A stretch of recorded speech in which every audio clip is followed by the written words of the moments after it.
Greetings from Costa Rica and welcome to another Friday real estate broadcast. My name is Matt Rosensteel and today I'm going over 5 questions that will terrify bad Costa Rica realtors.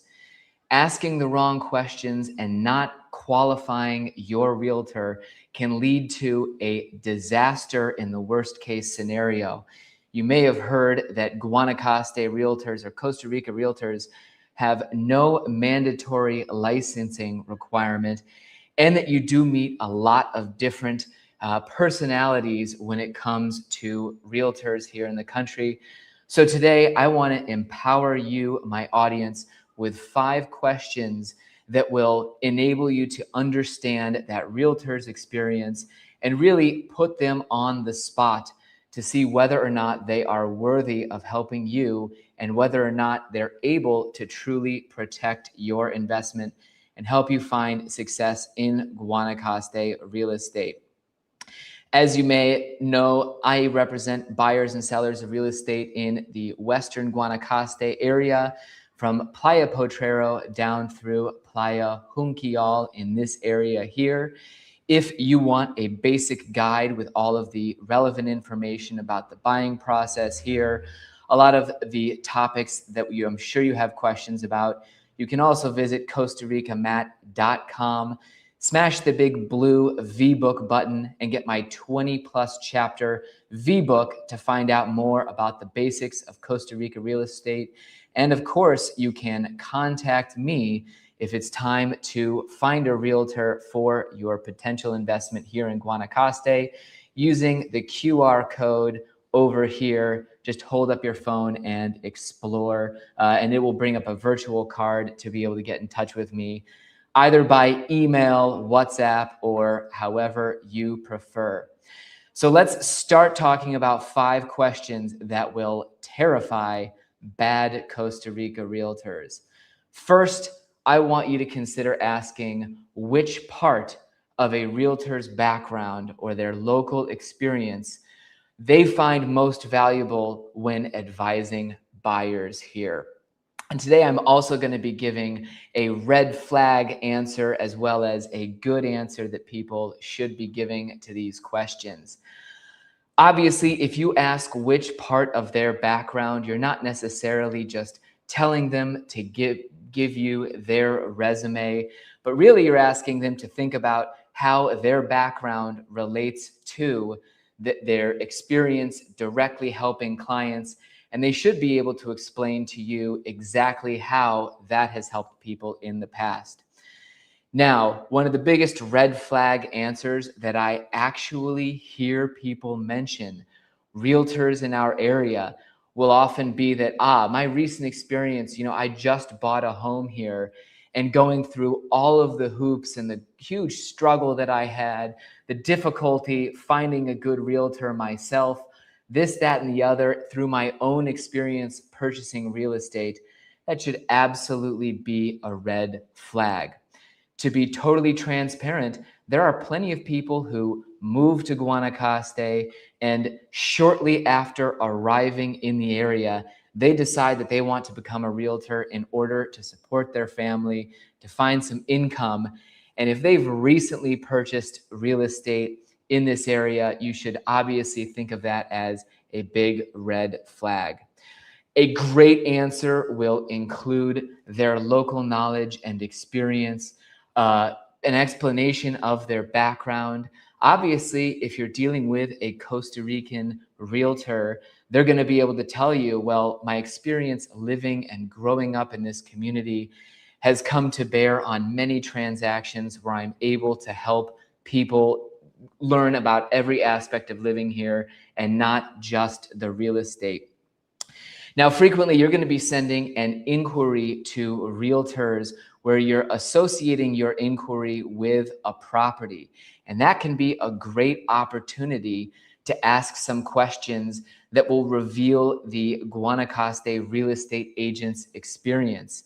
And specifically, if you're reaching out about a listing, you should absolutely ask them, how was the listing price for this property determined? Now, there's no single right answer in given that we don't necessarily have huge reams of comp data, or that we don't really always have a straightforward answer. However, you should absolutely be watching out for how that agent answers the question.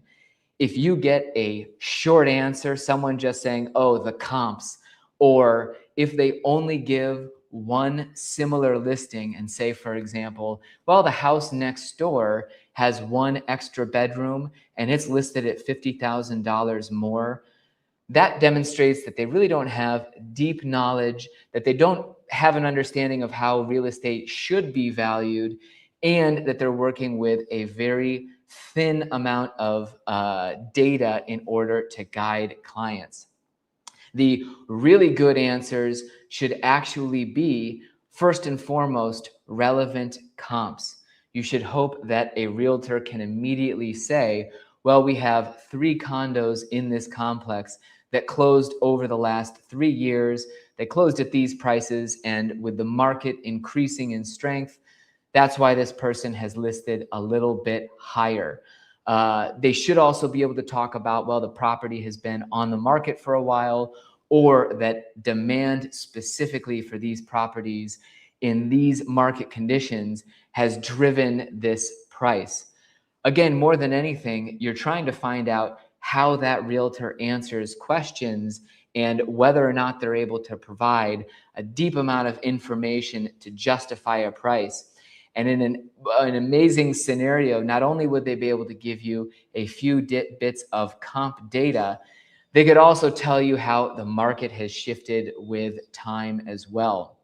And one of the things I want to mention is that you may hear some agents say that there is no MLS, so they can't give comps. Well, the fact that, well, first of all, we do have an MLS that our association is putting together. It is not a source of huge amounts of comp data. And so there is some truth to the fact that you could say, well, there's not a lot of comps for the property. However, if they simply say there are no comps because we don't have an MLS, that represents a lack of experience and a lack of market knowledge.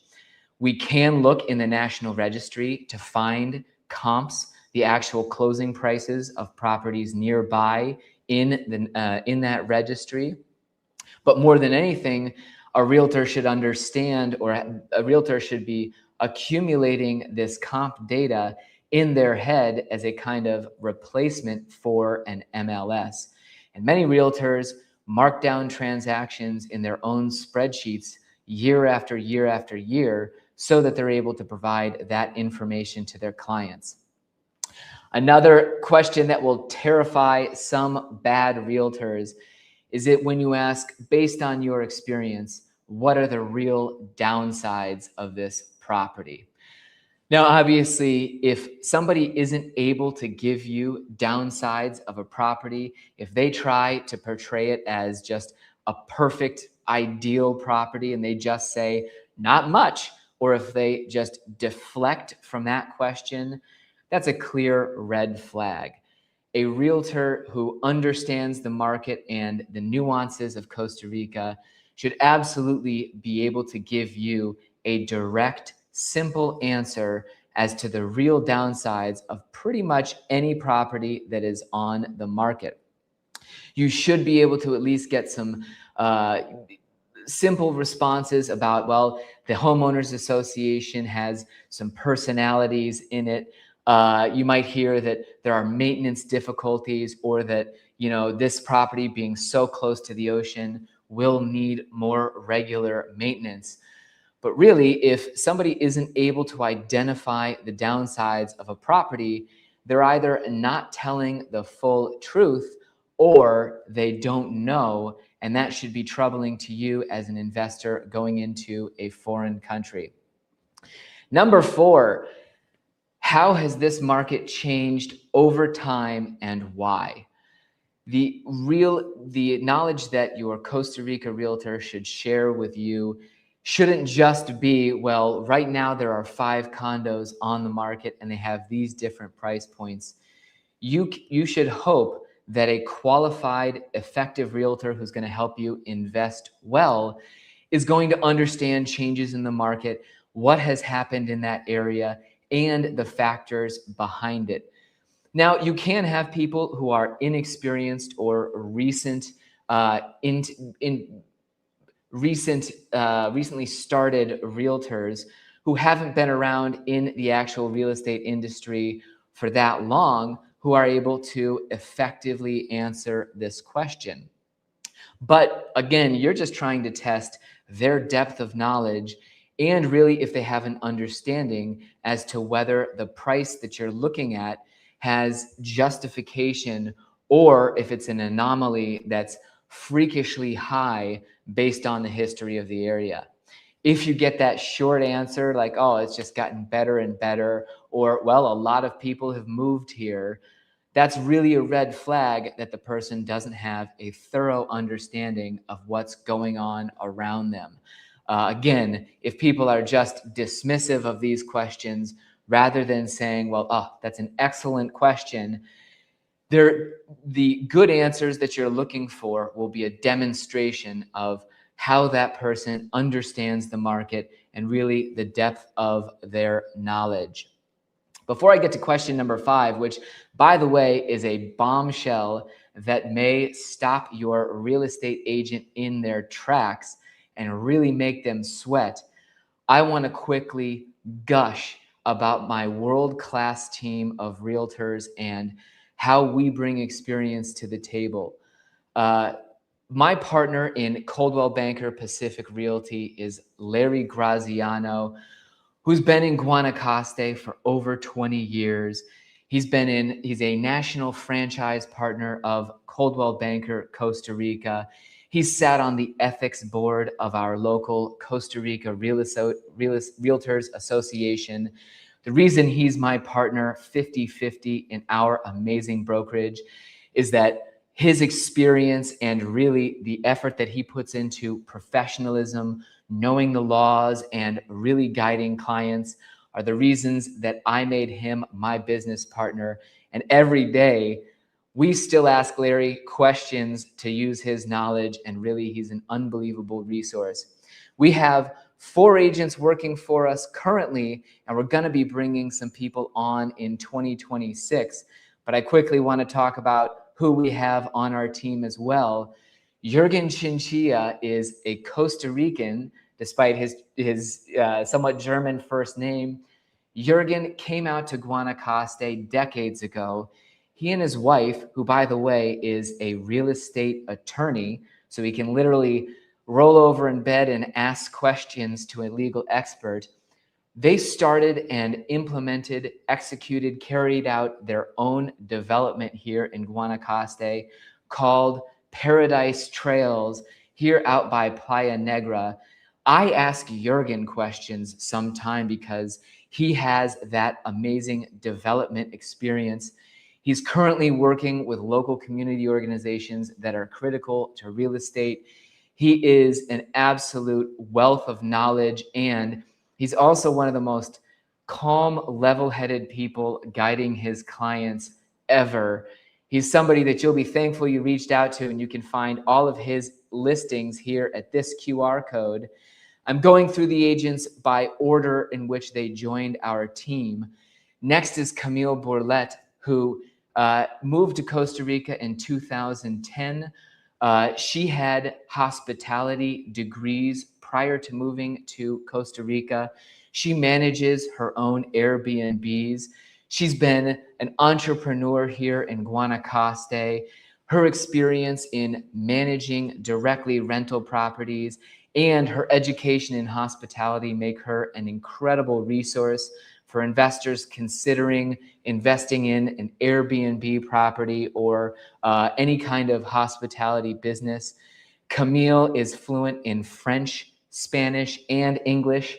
So especially if you're looking for a French-speaking agent, Camille is the person to go to, and you can find her listings right here. Next on our list is another Costa Rican, Mariam Rodriguez. If you want someone who understands Tamarindo, Mariam was born and raised in the Tamarindo area. In fact, her family used to own all of that land that is now developed into the Tamarindo tourism hub. Mariam had 10 years managing luxury properties through a company in Tamarindo and with local listings in other areas prior to becoming a realtor. Her local knowledge is absolutely critical. And as somebody from the area, she's able to guide people with a perspective that honestly you rarely find among realtors. So if you're interested in Tamarindo, who better to ask than somebody who is from that area, Mariam Rodriguez, and you can get her listings over here. And finally, the fourth agent who is currently working with our team and already active is Steve Mack. Steve is specializing in the Olancha area up at the mountaintops of the Nicoya Peninsula, where you've got a cooler climate and lots of beautiful countryside. It's really not an area that has been affected much by foreign influence. Steve came to Costa Rica the first time in the 80s. He's lived here since 1989. He's been involved in environmental law projects. At one point, he was the editor-in-chief of the Tico Times, which I know a lot of my viewers have used as a resource to learn about Costa Rica. Steve's experience here in Costa Rica is unending, vast, and he's another one of those absolutely level-headed, calm people in guiding his clients. If you want to check out Steve's mountain properties here, you can check his listings at this QR code. Again, we're going to have some new exciting faces in 2026, and I will be excited to introduce my audience to those folks as we go on. But overall, I'm proud of my team because we don't have a single inexperienced recent arrival who just decided to start selling real estate as a way to make money on our team. Everybody who joins Coldwell Banker Pacific Realty brings their perspective, their experience, and a wealth of knowledge to the table, which honestly is not the case for everybody involved in this business. You do find agents out there who have recently arrived in the country and who very soon thereafter are guiding people on one of their most important decisions to spend their life savings on property here in Guanacaste. Which brings me to my show-stopping fifth question that you can ask Costa Rica realtors that will terrify some of those on a lower level. And that question is, when and how did you get your permanent residency?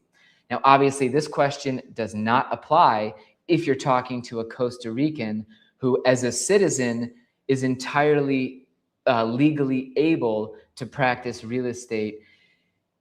You will hear some people say that, no, I just decided to stay with my investor residency, or even worse, I decided that I didn't really want to get residency because of X, Y, or Z reason. Residency does cost you money, time, and effort here in Costa Rica. And importantly, the word permanent is critical because without permanent, unrestricted residency, foreigners should not be working here in Costa Rica. You'll also hear people say, well, I have a corporation, and as the owner of a corporation, I'm legally allowed to work here as the owner of that corporation. That is also false. You are legally allowed to own a corporation and to receive passive income from a business, from your corporation, from a rental property. That's totally allowed under Costa Rica law. What is not allowed is working in the day-to-day operations of any company if you are not a permanent resident or if you don't have a visa. Now, obviously, when you ask this question, when and how did you get your permanent residency?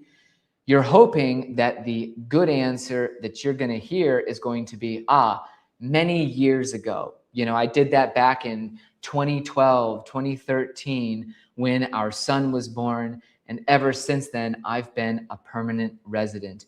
You don't want to hear, oh, I don't have it, or I chose not to get it, because then you're speaking to someone who legally should not be here and working here in the country. And above and beyond all else, you may be speaking to someone who isn't a serious professional who decided that complying with national law was a priority to them. You would not want to work with somebody who was working illegally if you were in your home country. And above and beyond all else, getting permanent residency here in Costa Rica shows that the realtor you're talking to is invested here in the country, that they have years under their belt of living here, and that they've got the necessary experience to guide you as you make that incredibly important decision. Thanks for joining me. I'll see you next week, live Friday the 16th. Do stay tuned. I will have my interview with Michael Allen, may he rest in peace, published soon on my channel. Thanks for watching.